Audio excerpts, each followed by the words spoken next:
भारत में विविधताओं के संदर्भ में आज हम कुछ जनांकीय तथा आर्थिक पक्षों से संबंधित विविधताओं की विवेचना करेंगे। जनांकीय विविधताओं से तात्पर्य जनसंख्या की विशेषताओं में पाई जाने वाली भिन्नताओं से होता है, विविधताओं से होता है।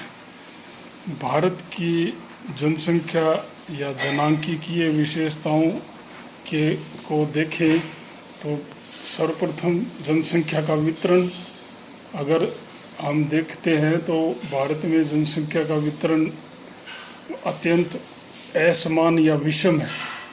करीब देश की आधी जनसंख्या 22% क्षेत्र पर संकेंद्रित है। उत्तरी मैदानों में हम जानते हैं, उत्तरी मैदानी भाग में जनसंख्या का सबसे बड़ा केंद्रण और तटीय भागों में 2 क्षेत्रों में जनसंख्या का बड़ा केंद्रण पाया जाता है। जबकि देश के ऐसे 50% आधे ऐसे हैं जहां केवल देश की 1/4 या 25% जनसंख्या ही आवास करती है। जनसंख्या का घनत्व अर्थात प्रति इकाई क्षेत्रफल पर व्यक्तियों की संख्या वो जनसंख्या और संसाधनों के आपसी अंतर संबंध को दर्शाती है। इस दृष्टि से भारत के कुछ प्रदेश अत्यंत उच्च जनसंख्या घनत्व के प्रदेशों में शामिल होते हैं, जिनमें उत्तरी भारत के मैदान और विभिन्न डेल्टाई प्रदेश, केरल का तटवर्ती प्रदेश, ये सभी प्रदेश आते हैं जो उच्च जनसंख्या घनत्व के प्रदेशों में शामिल होंगे। इन मैदानी और तटवर्ती प्रदेशों के अतिरिक्त मध्यवर्ती भारत के विस्तृत पठारी भाग राजस्थान, मध्य प्रदेश, महाराष्ट्र, कर्नाटक और आंध्र प्रदेश के बड़े हिस्से, छत्तीसगढ़, ये सब मध्यम जनसंख्या घनत्व के प्रदेश हैं। जबकि बहुत सारे हिस्से ऐसे हैं जहाँ जनसंख्या का घनत्व बहुत निम्न स्तर पर पाया जाता है। भारत के हिमालय प्रदेश, पूर्वोत्तर भारत का क्षेत्र, मरुस्थलीय प्रदेशों के कई हिस्से ये अत्यंत न्यून जनसंख्या घनत्व के क्षेत्र हैं। नगरीय तथा ग्रामीण जनसंख्या या अर्थात आवास के अनुसार जनसंख्या का वितरण दर्शाता है कि देश में नगरीय जनसंख्या कुल जनसंख्या का करीब 31.14% है, जबकि 68.86% जनसंख्या यानी कि करीब 17% जनसंख्या ग्रामीण भागों में रहती है। नगरीय क्षेत्रों में भी बसी हुई जनसंख्या कुछ गिने चुने स्थल अर्थात 7,933 छोटे बड़े नगरीय केंद्रों पर पाई जाती है। इस नगरीय जनसंख्या का भी बड़ा हिस्सा यानी कि 60% से भी कुछ अधिक नगरीय जनसंख्या क्लास 1 प्रथम श्रेणी के नगरों में पाई जाती है। ग्रामीण जनसंख्या देश के 5,97,000 के करीब कुल गांवों में, छोटे या बड़े गांवों में, पहाड़ी, मैदानी, मरुस्थलीय, पठारी, तटवर्ती गांवों में विभिन्न प्रकार की अवस्थिति, आकार और संरचना बनावट वाले गांवों में, ग्रामीण क्षेत्रों में रहते हैं। देश की जनसंख्या का करीब 1/3 33% हिस्सा कार्यशील जनसंख्या या वर्कर्स का है, लेकिन इस कार्यशील जनसंख्या में से अधिकांशतः अर्थात 70% जो वर्कर हैं, कार्यशील लोग हैं, वो कृषि कार्य से संबंधित हैं, उसी में अपना रोजगार को ढूंढते हैं, चलाते हैं। कृषि कार्य में छिपी हुई बेरोजगारी पाई जाती है, जिसे कहते हैं हिडन अनएम्प्लॉयमेंट। बेरोजगारी तो है, लेकिन उसका ऊपर से उसका पता नहीं लगता है। जिस कार्य को 5 लोग कर सकते हैं, उसमें 7, 8, 9 लोग या उससे भी ज़्यादा लोग कार्य करते हुए पाए जाएंगे। तो ऐसी स्थिति कृषि अर्थव्यवस्था में पाई जाती है देश के भीतर।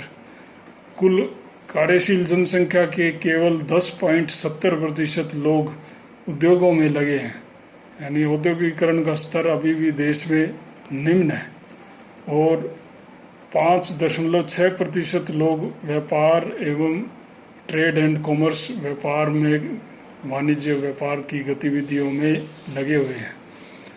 देश की जो समृद्ध लोग हैं वो उनमें से ज़्यादातर नगरीय क्षेत्रों में रहते हैं, जबकि सबसे निर्धनता का सबसे विभत्स या डरावना रूप कई ग्रामीण क्षेत्रों में दिखाई पड़ेगा। दूसरा है कृषि संबंधी विविधता, एग्रीकल्चरल डाइवर्सिटी। देश के अलग अलग भागों में अलग अलग विधियों से कृषि की जाती है तथा विभिन्न प्रकार की फसलें उत्पादित होती हैं। उदाहरण के लिए उत्तर पूर्वी भारत तथा मध्यवर्ती भारत के कुछ एक हिस्सों में जनजातीय जनसंख्या स्थानांतरी कृषि या शिफ्टिंग कल्टीवेशन किया करती है। हालांकि इसका अनुपात, ऐसे करने वाले लोगों का अनुपात घट रहा है तेज़ी से। पूर्वी उत्तर प्रदेश जैसे उच्च जनसंख्या घनत्व के हिस्से में निर्वाह मूलक सब्सिस्टेंस फार्मिंग कृषि, निर्वाह मूलक कृषि जो केवल काम चलाओ पेट भरने के लिए ही की जाती है, ऐसी कृषि का स्वरूप देखने को मिल जाएगा।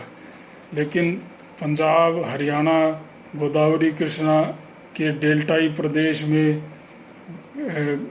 चावल या गेहूं इत्यादि की कमर्शियल व्यापारिक खाद्यान्न कृषि की जाती है, कमर्शियल ग्रेन फार्मिंग होती है।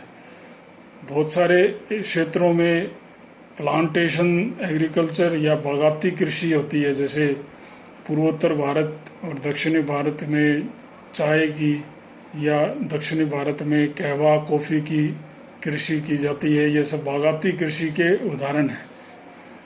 देश में कुछ चयनित हिस्से ऐसे हैं जहां आधुनिक कृषि जो उच्च पूंजी निवेश और उच्च आदानों पर आधारित है वो की जाती है। हरित क्रांति कुछ एक क्षेत्रों तक ही पहुंच पाई है, जिसमें उत्तर पश्चिमी भारत के पंजाब, हरियाणा के मैदानी प्रदेश, पश्चिमी उत्तर प्रदेश, गोदावरी, कृष्णा, कावेरी के डेल्टाई प्रदेश ऐसे सीमित प्रदेश हैं जहां इस हरित क्रांति से आई समृद्धता पहुंची है।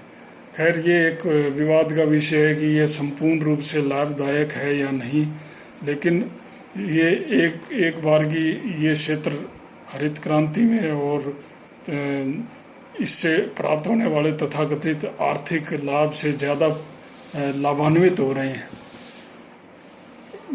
अलग अलग देश के हिस्सों में विभिन्न प्रकार की फसलें स्थानीय स्थलाकृतिक और जलवायु की विशेषताओं के अनुसार उगाई जाती हैं।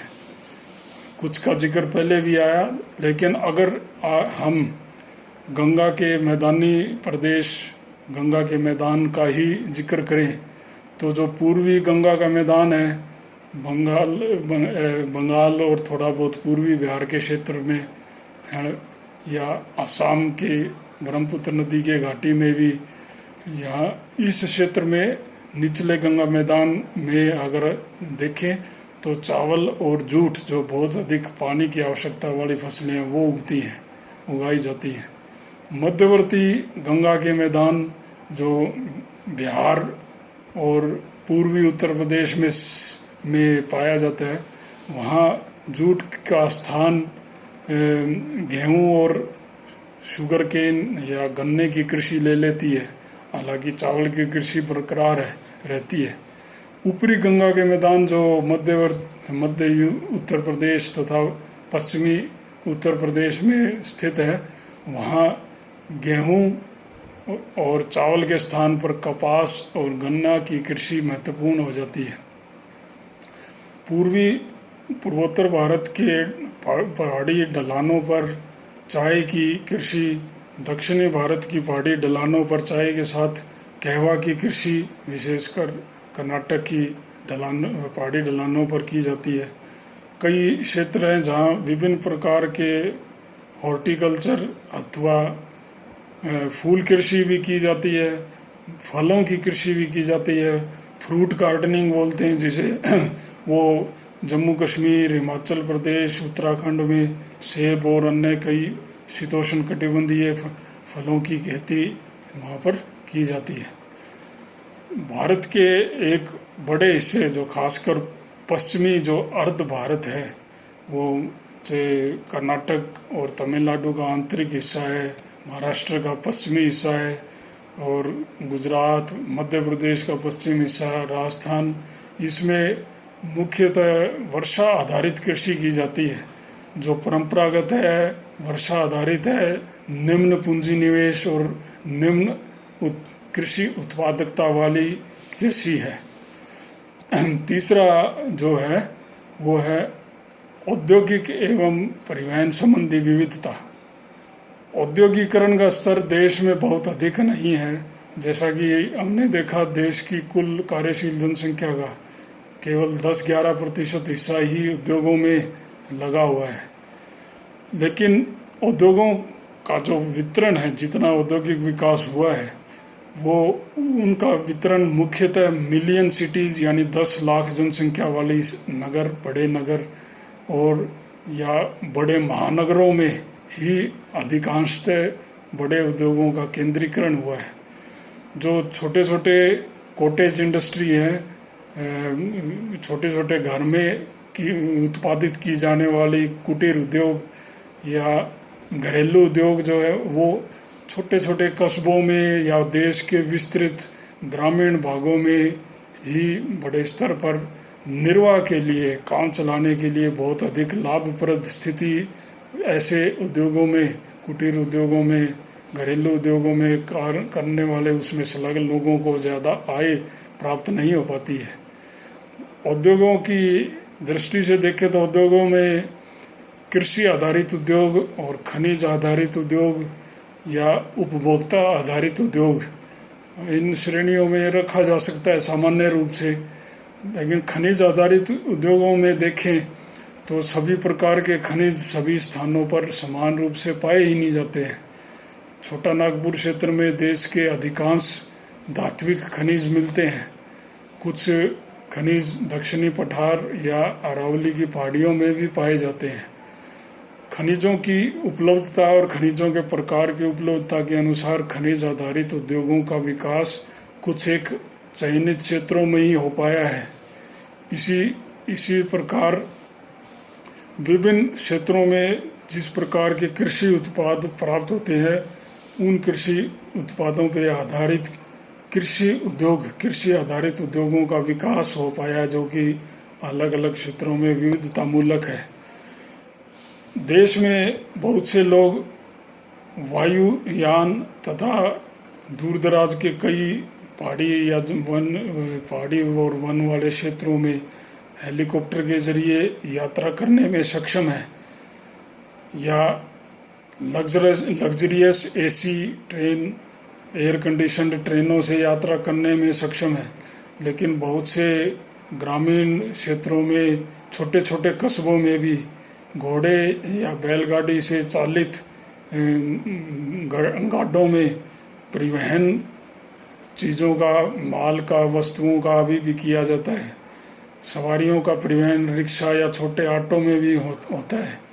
हालांकि देश में साइकिल की अपेक्षा बहुत सारे देश के हिस्सों में मोटरसाइकिल, स्कूटर का प्रचलन बढ़ गया है। फिर भी कारों का स्वामित्व रखने वाले लोग अभी भी कम मिल जाएंगे, बहुत अधिक नहीं है। व्यापार का स्वरूप भी देश के अलग अलग हिस्सों में अलग अलग है। उदाहरण के लिए नगरीय क्षेत्रों में बहुत से लोग शेयर मार्केट और व्यापार के आधुनिक तौर तरीकों से जुड़े हुए हैं, जबकि अब भी देश के पहाड़ी और वन प्रदेश के कई जनजाति के लोग बार्टर सिस्टम, वस्तुओं के आदान प्रदान पर आधारित मासिक या साप्ताहिक हाट बाज़ारों में व्यापार करते हैं। इसलिए अगर आर्थिक विकास की दृष्टि से देखा जाए तो देश में विकास के कारण सामाजिक और आर्थिक विषमताएं जो मानव की गतिविधियों से उत्पन्न होती हैं उनमें वृद्धि हुई है। गरीब और अमीर के बीच खाई बढ़ गई है। विभिन्न समाजों, प्रदेशों एवं राज्यों में आर्थिक विकास के स्तर एक जैसे नहीं हैं। अगर देश के विकास के स्तर को 100 मान लिया जाए तो बृहत्तर मुंबई विकास के स्तर पर 1138 अंक लेगा, यानी कि अत्यधिक विकसित क्षेत्र है। एक छोटा सा प्रदेश अत्यंत विकसित है, जबकि बिहार जैसा राज्य केवल 51 अंक ले पाएगा। इस प्रकार तमाम भिन्नताएं हैं जो आर्थिक विकास में देश के विभिन्न समाजों और प्रदेशों में दिखाई पड़ती हैं।